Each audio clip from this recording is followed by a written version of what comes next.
ये वाला सम 2008 में आया हुआ, तो बहुत ही ज़्यादा इंपॉर्टेंट सम है, बहुत ही ज़्यादा। क्यों? बिकॉज ये वाला सम में जो डिपार्टमेंट एक्स है वो वाई को दे रहा है एंड वाई एक्स को दे रहा है, मतलब एक दूसरे को दे रहा है। ये वाला जो एक दूसरे को दे रहा है, इसका मतलब क्या हुआ, ये चीज़ कंटिन्यू होता जाएगा होता जाएगा होता जाएगा, कभी बंद नहीं होने वाला है। ओके, एक स्टेज आएगा जहां पे जाके वो जीरो होगा। और हम लोग को क्या पता है, जो भी सर्विस डिपार्टमेंट का खर्चा है उसको नील करना है। क्या करना है? नील करना है, जीरो करना है। बट वो अगर करते जाएंगे करते जाएंगे करते जाएंगे, कितना दिन कितना टाइम तक करेंगे? ठीक है, एग्जाम का टाइम भी तो लिमिटेड है, यस और नो। तो वो एक इक्वेशन हम लोग फॉर्म करेंगे, उस इक्वेशन से एक लाइन में वो सॉल्व हो जाएगा। तो आज हम लोग क्या सीखने वाले, वो इक्वेशन सीखने वाले कि कैसे करके इक्वेशन फॉर्म करके मेरे को करना है। ठीक है, प्रोडक्शन डिपार्टमेंट में क्या एक्सपेंसेस होगा वो ऑलरेडी गिवन है क्वेश्चन में, तो हम लोग क्या लिखेंगे, overhead distribution sheet, total overhead as per primary distribution, जो भी था अमाउंट वो लिख दिए। ठीक है, जो भी था वो अमाउंट लिख दिए, पहले समझ लो उसके बाद कॉपी वगैरह करना। जो भी था तुम्हारा वो पूरा एकदम सर्विस डिपार्टमेंट प्रोडक्शन डिपार्टमेंट जो था वो एक बार पूरा यहाँ पे लिख दिए। Next, redistribution of expenses of service department, X and Y जैसे हम लोग करते थे। एक्स किसको दे रहा है? To A B C and Y को भी दे रहा है, and Y A B C and X को भी दे रहा है। मतलब department X transfer the expense to Y and same Y X को दे रहा है, मतलब दोनों एक दूसरे को दे रहे हैं। इस केस में हम लोग को इक्वेशन मेथड फॉर्म करना होगा, अदरवाइज सम नहीं होने वाला है। तो इक्वेशन मेथड में हम लोग क्या करने वाले, कैसे करने वाले, अच्छे से एक बार देखना। तो total expenses of the service department कितना है, एक्स 25,000 एंड वाई का कितना है 10,000। क्लियर? क्लियर, इतना तक क्लियर। अब 25,000 तुम्हारा एक्स है, वाई में 10,000 है, और एक्स वाई को दे रहा है कितना, 1/4 + 3 + 2 9 + 1 1/10। तो एक्स अपना खर्चा का 1/10 पोर्शन वाई को दे रहे हैं। क्लियर?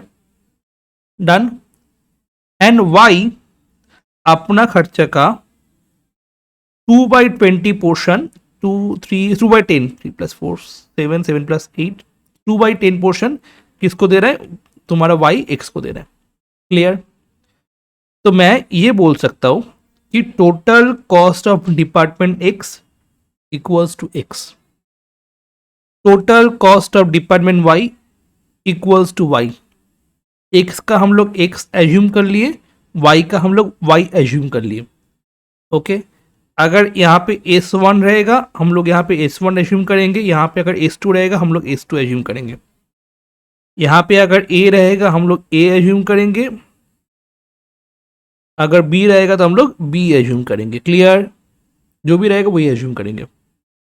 तो total cost of the department X equals to X and the total cost of the department Y equals to Y. मतलब सब मिला के एक्स जो भी है, मतलब ये खर्चा मिला के, सब मिला के इसका कितना होगा एक्स, ये सब खर्चा मिला के इसका कितना होगा वाई।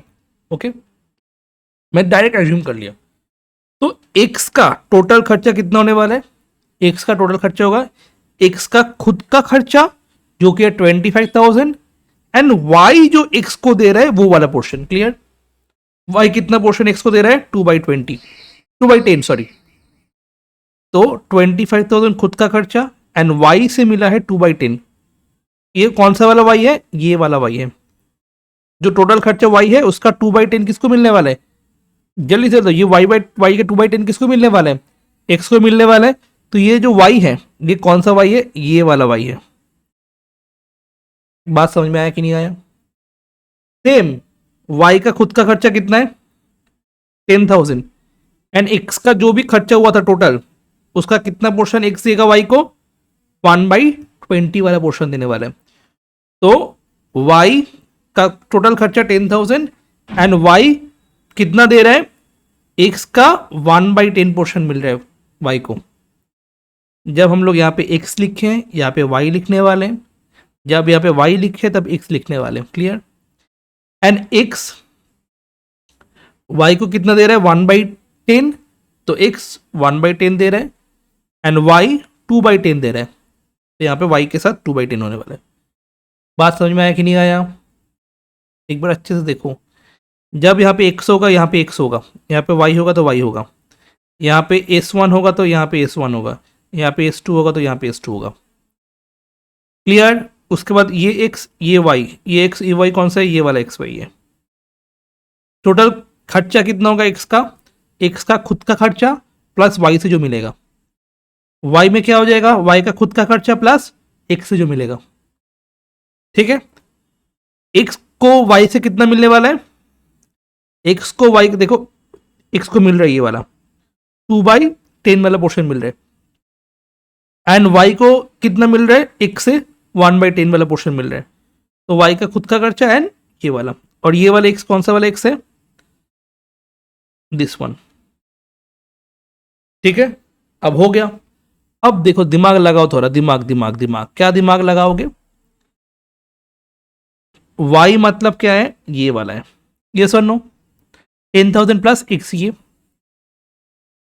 तो y मतलब कौन सा वाला है? ये वाला है। ओके, y वाला कौन सा पोर्शन है? ये वाला पोर्शन है, 10,000 प्लस x इंटू 1/10। ये बैठा सकते हैं कि है कि नहीं? बोलो जल्दी से, बैठा सकते हैं ना ये वाला चीज?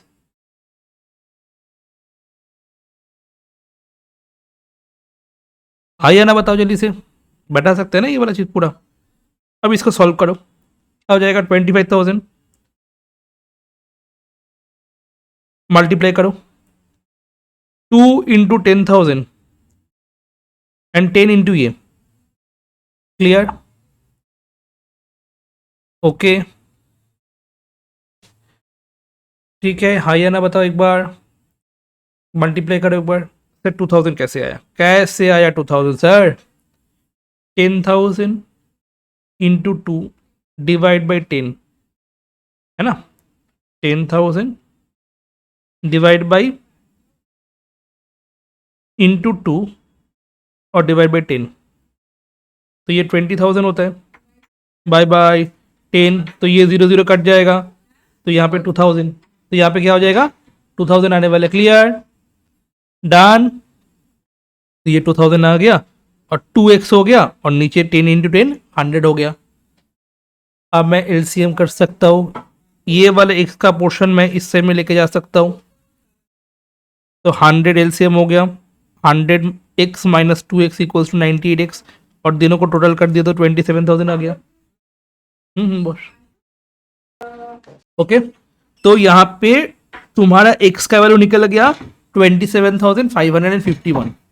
ओके, एंड x का जब वैल्यू निकल गया, ये x वाला वैल्यू हम यहाँ पे बैठा सकते, तो इसको यहाँ पे बैठा दिए। अब इसका एलसीएम करो, तो ये एलसीएम हो जाएगा 10 एंड बेसिकली तुम्हारे पास कैलकुलेटर है, ये भूलना मत। तो इससे 10 से डिवाइड करो प्लस 10,000 कर दो, खत्म। ऐसा कर सकते हो ना? थोड़ा सा तो मैथ्स जानते हो, मेरे जैसे तो नहीं हो ना, मेरे को तो बिल्कुल मैथ्स नहीं आता है ना सेमिस्टर। तो ये डिवाइड करो, खत्म। अब ये वैल्यू मिल गया और ये वैल्यू मिल गया, मतलब ये टोटल है x का एंड ये टोटल है y का। अब मेरे को टोटल पता चल गया, तो मतलब ये वाला अमाउंट जो x का आया हुआ था 27,551, ये वाला अमाउंट मैं सब में डिवाइड कर दूंगा, कौन सा रेशियो में? 4:3:1। और ये वाला जो अमाउंट आया 12,755, ये वाला अमाउंट मैं सब में डिवाइड कर दूंगा 3:4:1:2 में। जब ऐसा करेंगे तब ये वाला 0 आ जाएगा और ये वाला भी 0 आ जाएगा, यानी यहाँ पे वैल्यू आ जाएगा। ये है सम। इस सम को करवाने के पीछे कारण क्या है? बिकॉज यहाँ पे 1 और यहाँ पे 2 है। अगर दोनों में अगर 1 होता तो तुम यहाँ पे दोनों में 1/10 करते, कोई दिक्कत ही नहीं होता। बट यहाँ पे 2 है, इसके कारण दिक्कत होने वाला है। क्लियर? तो यहाँ पे 2/10 है, जब मतलब तुम सही से तुमको पुट करना होगा, नहीं तो अगर यहाँ पे भी 1/10 होगा, यहाँ पे भी 1/10 होगा, कुछ भी लिखो, तो अगर x यहाँ पे होगा, यहाँ पे y होगा, यहाँ पे अगर y होगा तो यहाँ पे x होगा, पता ही ऑलरेडी, और 1/10 होगा, खत्म, सम इजीली हो जाता है। बट यहाँ पे 2/10 है, इसमें दिक्कत है। तो y के साथ जो है वो 2/10 यहाँ पे आएगा, जो एक्स के साथ 1/10 है वो यहाँ पे आने वाला। कैसे याद रखोगे, इक्वेशन कैसे फॉर्म करोगे? पहले स्टेप 1 एज्यूम करोगे, एक्स है तो एक्स है, वाई है तो वाई है, S1 है तो S1 है, S2 है तो S2 है। क्लियर? अब x लिखोगे, y लिखोगे, इसके बाद इन लोग का जो अमाउंट है प्राइमरी डिस्ट्रीब्यूशन वाला, इन लोग का जो प्राइमरी डिस्ट्रीब्यूशन वाला अमाउंट है वो अमाउंट लिख दोगे। क्लियर? फिर प्लस लिखोगे, प्लस लिखोगे, x में y लिखना, y में x लिखना, ठीक है? x में y लिखना, y में x लिखना, ठीक है? अब y में, y के बगल में क्या दिया हुआ है 2/10, तो 2/10 लिख देना। x के बगल में क्या दिया हुआ है 1/10, तो 1/10 लिख देना। क्लियर? स्टेप समझ में आ गया? पहले स्टेप 1 एज्यूम, x है तो x है, y है तो y है, S1 है तो S1 है, S2 है तो S2 है, a है तो a है, b है तो b है। क्लियर? फिर लिखोगे x एंड y स्टेप 2 में, फिर उन दोनों का जो अमाउंट है वो लिखोगे एज पर प्राइमरी डिस्ट्रीब्यूशन, फिर दोनों में प्लस लगाओगे। ओके, फिर x है तो y लिखोगे, y है तो x लिखोगे। क्लियर? ठीक है? अब y जब लिखे, y के बगल में क्या दिया हुआ 2/10 लिखोगे, x है तो x के बगल में क्या दिया हुआ है x/1 1/10 वो लिखोगे, फिर सम करोगे। क्लियर? फिर तुम्हारा ये इक्वेशन फॉर्म करके ये आंसर निकालना होगा, और ये आंसर निकल जाने के बाद ये वाला अमाउंट जो है, ये वाला अमाउंट जो है इसको हम लोग यहाँ पे बैठा देंगे, और ये वाला जो यहाँ पे अमाउंट आया इसको हम लोग यहाँ पे बैठा देंगे, फिर इसको डिस्ट्रीब्यूट कर दो जो रेशियो दिया हुआ है, सम खत्म। ओके, ये है इक्वेशन मेथड। ऐसा टाइप का सम जो भी इक्वेशन होगा वो सब जगह पे अप्लाई होने वाले, ऐसा इक्वेशन सब इक्वेशन वाला सम में अप्लाई होने वाला है, सब इक्वेशन जगह पे ये अप्लाई होने वाला है। जो भी इक्वेशन वाला सम्स है वो सब इक्वेशन वाला जगह पे हम लोग ये वाला चीज़ अप्लाई करने वाले हैं। उसके बाद मशीन आवर रेट है, उसके बाद ये वाला चैप्टर खत्म हो जाता है। ठीक है, जल्दी से ये वाला इक्वेशन मेथड का ये चीज़ एक बार करोगे, जल्दी से लिखो। ठीक है, जल्दी जल्दी करोगे। हैं अच्छा, 2008 वाला सम में हम लोगों को दे दिया था इतना टोटल ओवरहेड है, बट 2007 वाला सम में हम लोग को प्राइमरी डिस्ट्रीब्यूशन करके फिर करना होगा। सेम टाइप का ही सम है, S1 S2 को दे रहा है, S2 S1 को दे रहा है, और उसमें सबसे बड़ी बात है, सबसे इजी है 10% दोनों का ही, तो कोई भी चीज़ लगाओ कोई दिक्कत नहीं है। 1/10 1/10 1/10 1/10 खत्म। तो फर्स्ट नॉर्मली हम लोग क्या करने वाले, फर्स्ट रेंट कौन सा रेशियो पे, फ्लोर एरिया। घर पे होमवर्क करोगे, हाँ मैं बता दे रहा हूँ, भेज दूंगा घर पे homework. Depreciation, value of machine, lighting, number of light points, power, HP of machine, canteen expenses, number of employees, and sundries क्या हो जाएगा, जल्दी से सन्ड्रीज क्या हो जाएगा बोलो, सन्ड्रीज क्या हो जाएगा? डायरेक्ट ना direct wages ratio. Okay okay, वाह वाह वाह की सुंदर आवाज। इनडायरेक्ट वेजेस सब में बैठेगा, but direct wages only for service department जो कि है 1500 एंड 500। तो first direct wages only for service department, उसके बाद इनडायरेक्ट वेजेस सब में बैठने वाला है।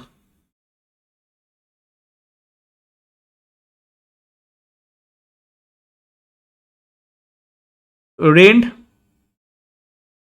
Floor area,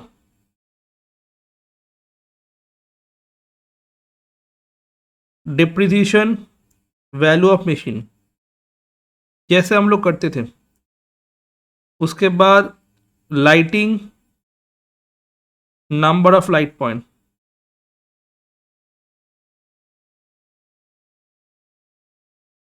power, HP of machine,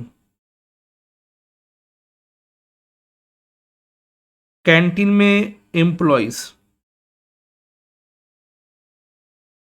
sundries में डायरेक्ट वेजेस रेशियो। करने के बाद तुम्हारा आने वाला है total overhead as per primary distribution. ये पिछले क्वेश्चन में एक बार में अमाउंट बता दिया गया था। अब क्या करना होगा, रीडिस्ट्रीब्यूशन करना होगा। उसके लिए हम लोग क्या करेंगे, तुम्हारा इक्वेशन मेथड। क्यों? S1 S2 को दे रहा है, S2 S1 को दे रहा है, S1 S2 को दे रहा है और S2 S1 को दे रहा है। तो हम लोग क्या एज्यूम करेंगे, let the total expense of X S1 equals to S1, okay, and total department S2 का S2।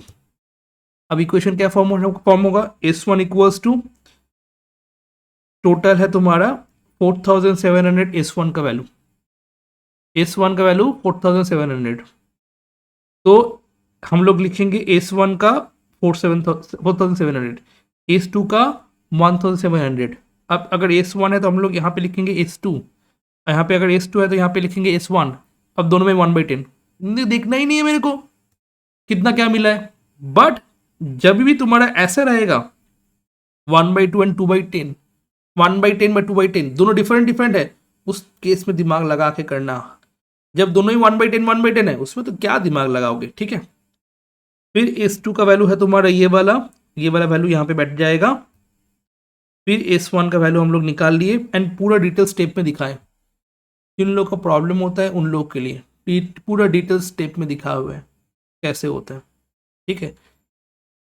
तो ये वाला वैल्यू आ गया, ये वाला वैल्यू यहाँ पे पुट करोगे तो ये वाला वैल्यू आ जाएगा। अब टोटल मेरे को पता है ये दोनों का वैल्यू का, तो टोटल है 4919 एंड 2192, तो 4919 एंड 2192 करके डिस्ट्रीब्यूट कर दो, खत्म सब, क्लियर।